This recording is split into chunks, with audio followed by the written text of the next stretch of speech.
welcome to Scholars in a Bar. So today we have with us a very distinguished scholar, Dr. Tom Ryan, who is the director of the Loyola University Institute for Ministry here in New Orleans. Tom is a theologian who was trained at Yale University Divinity School, and he received his PhD from Notre Dame University, or as those of us in Chicago used to refer to it, Our Lady of South Bend. So with that, I would like to open up the question to Tom, based on something that he has told me on numerous occasions. On numerous occasions, Tom has said to me, "You know, Al, nothing of significance happened after the 13th century." So I'm going to ask you, Tom, why is it that nothing of significance happened after the 13th century? Well, thank you so much, first off, for inviting me to this conversation that's not just happening today, but I understand I'm part of a number of different conversations over time. So I'm honored to be a part of this, and I look forward to the conversation. And I would say, Al, that I'm not sure if I've said those exact words, but they may represent my sentiments about the 13th century. But, I think that I'm interested in what happened in the 13th century and in the past for the new insights, kind of that they could shake us up and help us to see things in new ways. And so, and so much of what we're talking about today that is of pressing importance today, so many of our own questions are not ours. They're not new. They've been around. They're so old that they seem new. And so maybe one thing to think about is the Bible. So I wrote a dissertation and a book on St. Thomas Aquinas' commentary on the Psalms, and I also translated some of his commentary on Romans. And so in some ways, his biblical scholarship is very modern in the sense that he's interested in the original meaning of the text. He's interested in the language, the original languages. He draws on the kinds of tools that we draw on today, that is commentaries, dictionaries, concordances, things like that. And so if not using the historical critical method, he certainly anticipates it. So Tom, when you talk about St. Thomas Aquinas, maybe some of the people watching don't know who he is. So Aquinas was born in 1225 in Italy, and he was there. The 13th century saw kind of increasing urbanization, and the economies of the 13th century were growing increasingly urbanized, and the Catholic Church at that time, in some ways, was more rural. And so a new development in the Catholic Church at that time were religious orders called Mendicant religious orders. And mendicant comes from a word which means to beg. And so their roots, at least, were lives of simplicity, ministering to people in urban centers of the 13th century. And so Aquinas joined the Dominicans, also called the Order of Preachers. And so his commitment and interest in the Dominicans was in preaching. The other main mendicant order, there are a number of different mendicant orders, but the other main mendicant order of that period were the Franciscans. So St. Francis of Assisi founded the Franciscans, and they had a harder time because of their commitment to poverty. And what does that mean?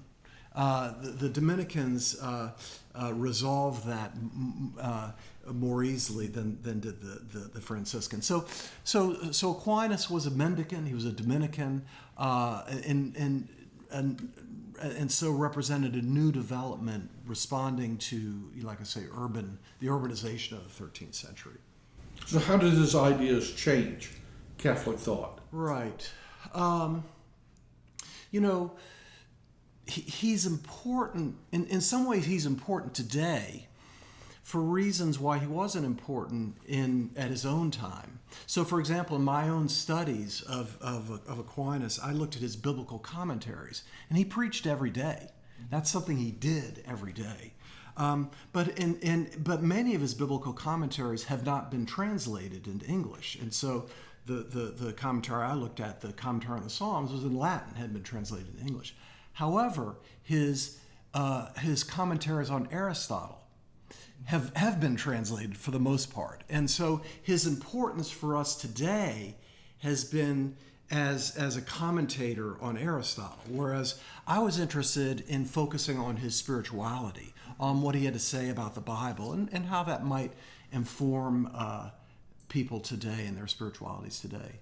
You know, I've heard it said, and I'm woefully ignorant about this person, but I've heard it said that he was perhaps the first Christian scholar that was basically Aristotelian, and that the people before him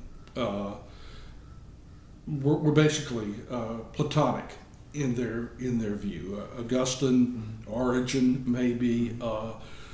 We're looking at Hellenistic thought as shaped by Plato, where now we began to move into Aristotelian logic and Aristotelian thought. Does that square with your idea? So Aristotle had been lost for centuries, and just in the century preceding Aquinas, it began to be recovered in the West. It had been lost to the West and began to be recovered in the West. And so Aquinas was among the first who began to grapple, not the first, but among the first who began to grapple with it. And so there are a couple things about that. I'll get to. It was a controversial move for Aquinas to do that, and I'll say something about that in a second. But it's not quite. I would say that Aquinas was also very Augustinian. That you had to be. You had to be Augustinian, and so I would say he was both. You know, he drew on the deep wisdom of the Augustinian tradition, and I would say most theologians through the Reformation were, had to be Augustinian in some way or another. I mean, for goodness sake, Martin Luther was an Augustinian monk.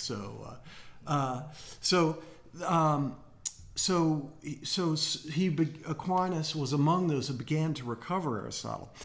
If anything, would you say that if anything was a game changer in the 13th century that set up things for the going forward for scholarship in the West, was it not only the discovery of, but the reappropriation of, and Aristotle, with maybe Thomas Aquinas being first and foremost in terms of that reappropriation?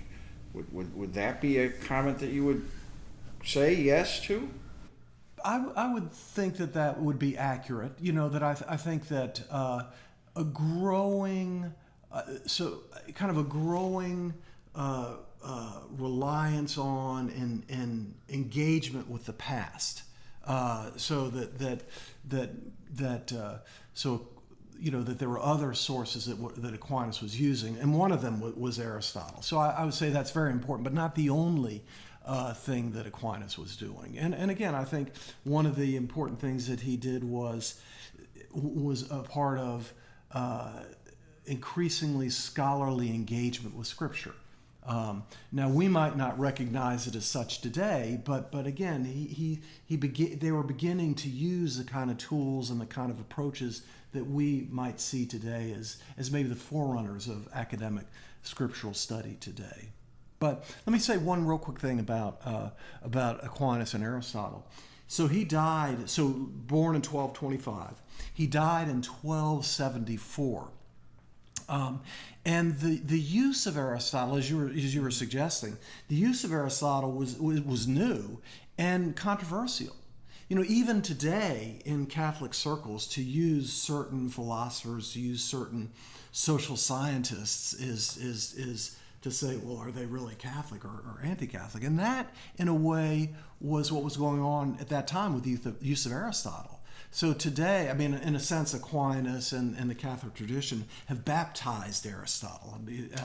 But at that time, he was unbaptized, and so to use Aristotle was a problem. And so in 1277, the Bishop of Paris condemned, with very broad strokes, a number of positions influenced by Aristotle, some of which were Aquinas' positions.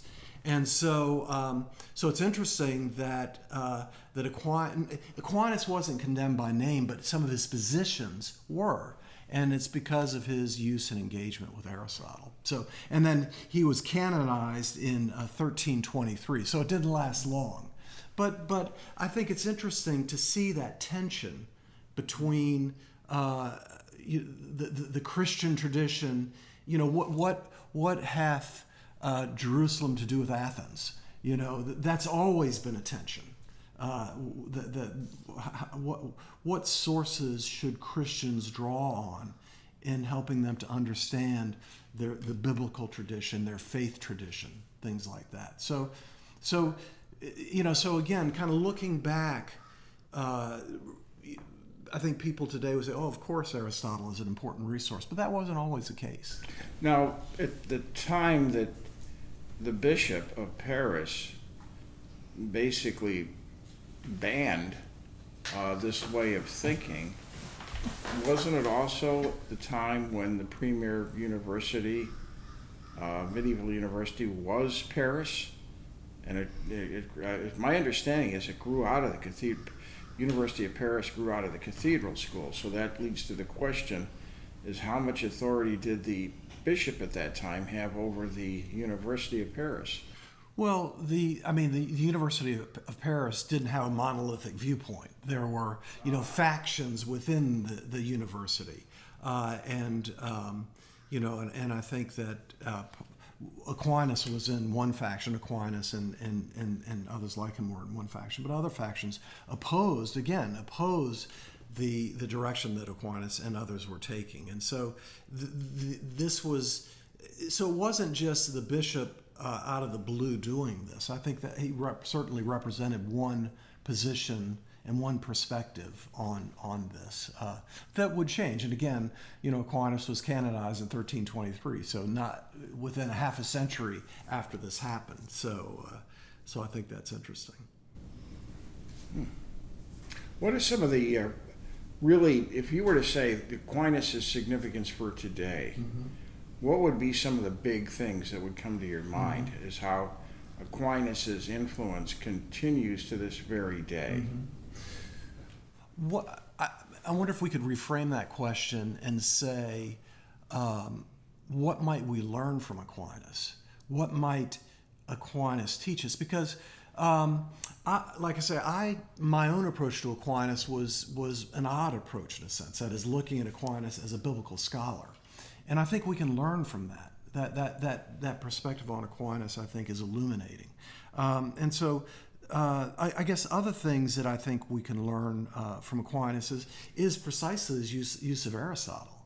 You know, how can we grow an understanding of God and creation? Well, let's draw on the best thinkers. Let's draw on the most insightful people that we can find today. And so I think that represents a challenge to Christianity, not always to be turned in on itself, but to look and seek out wisdom and truth wherever it can be found. And I think that's what Aquinas did with Aristotle. So I think that's one thing we can learn from him. So did Aquinas' thought and his actions have impact outside of the church? Did it impact the political world? Did it impact the general culture of this period in the 100 to 200 years following it?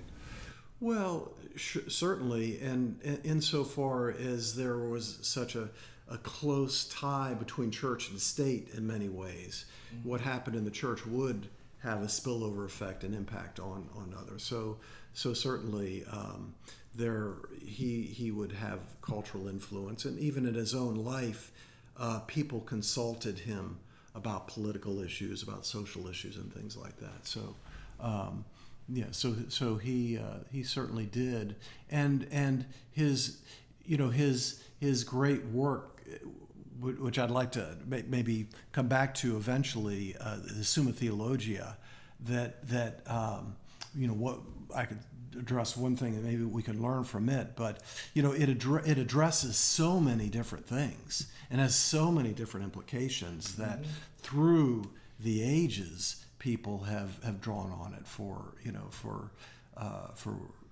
insights and implications. Would you credit Aquinas with being like the father of scholasticism? Right. I think that again, certainly not the first scholastic, but today one of the most well-known scholastic. And I think maybe if I could, you were asked a little bit earlier what we can learn from Aquinas, and I think in some ways the scholastic approach to theology has gotten a bad reputation, and maybe if I could redeem it a little bit, because I think it's one thing that we in the world today can learn from. I have a very long lecture on the structure of the Summa, which I will not give. But there are a couple of things about the Summa. For one thing, it's divided into questions, hundreds of questions. And so the main thing driving it are questions, and I think that's kind of interesting that he's asking questions. Before we started, we were talking about Job, and Job is asking questions of God. And in some ways, that's what Aquinas is doing, is asking questions. And if you ask questions, you need to listen for the answer. So I think that's one interesting thing. And when he asks questions, the way he sets up his argument is he articulates positions that are contrary mostly to his own, and then he responds to them. And one thing that's interesting about how his approach is, rarely does he say, in response to positions contrary to his own, rarely does he dismiss them out of hand and say, that's the most ridiculous thing I've ever heard. Usually what he'll say is, well, if you look at it from this perspective, that makes sense. But if you look at it from this perspective, there's something wanting in that position. And so, I think one of the things that we might use in our world today is that kind of careful listening that can draw out goodness even in positions that are contrary to my own. So you would say his way of presenting the material is dialogical. Sure. In which he is basically conducting an internal dialogue. Sure. But a dialogue that really listens and again kind of draws out, recognizes the problems in other positions, but draws out their goodness. And again, what would it be like if politicians today said, we kind of share common ground here. I see something really good in that position you're taking there. That doesn't really happen, but I think it's something that political discourse today would benefit from. I got to tell you something in relationship to that. I've got a good friend at USM, a scholar, colleague of mine, who's a political scientist, and Tom is a Republican, and I'm a Democrat, and we get into these discussions, and Tom says, now look at all the things we can agree on. And I go, yeah. And of course, we both are forlorn because we don't think that's actually going to happen. That same kind of discussion is going to actually happen within the actual political arena. Mm-hmm. But in some ways, you're enacting a bridge, between opposing positions. And I think that's admirable and something, a model for others. So I think that's an important thing to do. So how did the Middle Ages evolve from this period? One of the things that, again, one of my interests is in the spirituality of the Middle Ages, and increasingly women began to write, and women began to write their visions or their reflections and things like that. And so that was an important development. And in my classes, one of the things that I try to do is to put women spiritual writers alongside of Aquinas and show how they illuminate each other. So and that helps us to see kind of the spiritual depth of Aquinas and the theological sophistication of these women writers. So it's not either or, but they both really they both influence each other. So the one of the results of the Middle Ages was the Reformation. And I've done a little bit of work, and not much, but a little bit of work on Luther, and Luther refers to Aquinas, but not in a way that shows kind of in-depth engagement with Aquinas,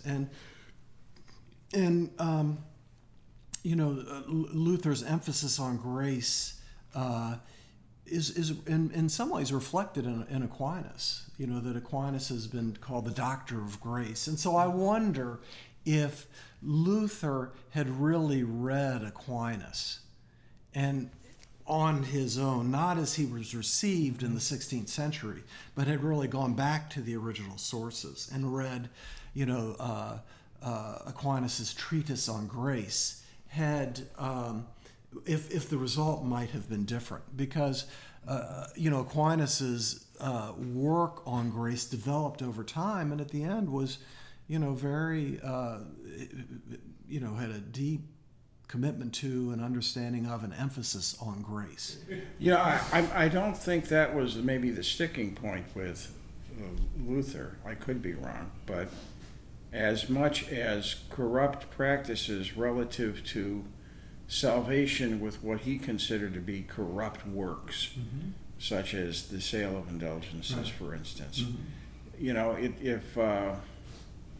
If that had not been, if those practices had not been conducted at that particular period of time, I have serious doubts as to whether Luther would have been the father of the Reformation. There still might have been a Reformation, I don't know, but I don't think Luther would have been leading the charge. And Luther really never wanted to break from the church. He was kicked out, which in many ways was a stupid thing to do. It's the old adage, keep your friends close and your enemies even closer. If Luther had been kept inside the tent, he might have been an annoyance, but he wouldn't have started the Reformation. Right. Clearly, the things you talk about are important for Luther, but also there's his theology of grace. I think that had there been a deep reckoning with Aquinas' theology of grace, what difference? That's the question. What difference would that have made? I think his argument would have been that the church isn't following its own theology. And that is it wasn't so. If there was anything that he was upset by, it was that why there was a Reformation. It's like you've abandoned your own most honored theological tradition. So I think that's really why there was a Reformation, at least one that was led by Luther. I'm not saying there wouldn't have been one other than that, but one that was led by Luther. You ask the developments of the Middle Ages. In some ways, Vatican II is a development of the Middle Ages. When I teach courses on church history, I say the history of the church is not the history of the same. It's the history of ongoing renewal. And that renewal is spurred by a return to the sources, to the Bible, and to the great figures of the Christian tradition. And so that's what happened with Vatican II, is that in the 20th century, there were kind of ongoing return to the sources and reading the sources on their own terms, including Aquinas. And so that recovery of scriptural studies in the Catholic Church, the recovery of liturgical studies, the recovery of Aquinas on his own in his historical context was really a an impetus for the Second Vatican Council. So I would say the Second Vatican Council, in a sense, is a result of the Middle Ages, or a return to the Middle Ages and its wisdom. Yeah, something that I know Protestants are confused by and just don't get, and maybe some Roman Catholics too, is I'll hear people talk about the Second Vatican as something that happened in 1963. Mm-hmm. And I tell them, no, the Second Vatican didn't happen in 1963. It was started in 1963. It's still ongoing. Mm-hmm. The positions are still being discovered. The implications are still being worked out. Mm-hmm. And that's going to continue on for quite some time. It's not all wrapped up in a neat bow. Sure. And I think people have a hard time wrapping their mind around that. Well, one of the things, and it kind of ties back to a point I think you were just making, an issue I have when I hear people talk about ancient documents is a lot of people either take two very contrary points of view. One is these documents have nothing to say to our time. Sure. Or number two, they have a lot to say to our time. Right. But to me, the first question that has to be asked is, it seems to me that all authors write to their own times. Sure. They write to their audience around them. And to begin to understand any ancient work, you really need to understand what audience the author was writing to, what was motivating them. Sure. So I guess that's my question. Right. What were the conditions that were the genesis of these works, that inspired these works to have to be created in his mind? No, just to the first part of your question, I love what you say, and I think that was one of the big impetuses behind Vatican II, was the recovery of not just Aquinas but the tradition on its own terms. And I mean, I love. One of the things I love about history is that it puts us in other people's shoes and helps us to see things in some way through others' eyes, and in so doing, we see things anew, and they can help us be judgmental of our place our own time in judgment. So that's one of the things I love about history, is how can looking at ourselves from other people's perspective from history help us see our own time anew. But why did Aquinas write? Well, for a number of different reasons. But his great work, the Summa Theologiae, was he was writing it in part to develop an educational system for the Dominicans. So the Dominicans were preachers and meant to go out to preach. And so in part what the Summa Theologiae does is it equips them with the knowledge of that they need to do for preaching. But I would say there's more to the Summa Theologiae. It's not just about knowledge. So the Summa Theologiae, in a sense, as I said earlier, it consists of questions. And the word question has the word in it, quest. So and one of Aquinas' favorite words is of the Christian life is via, V-I-A. And the person who is on via is a viator, a pilgrim on pilgrimage. And so Aquinas thinks of the Christian life as a pilgrimage.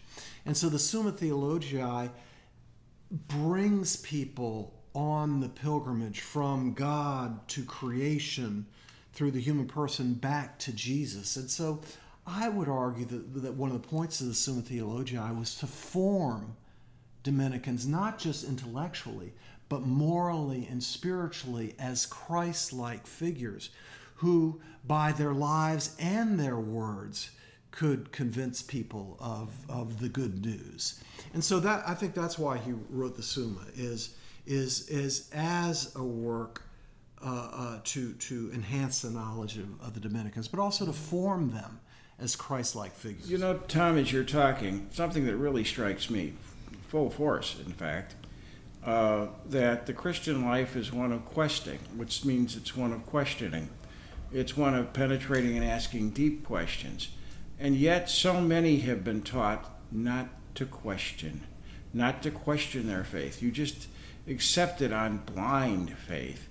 And if there was anything that Aquinas did not do, was accept things just on the basis of putting on blinders. Quite to the contrary, he would probe the most serious issues, as you said, questioning, and then see where that took him in terms of his thought process.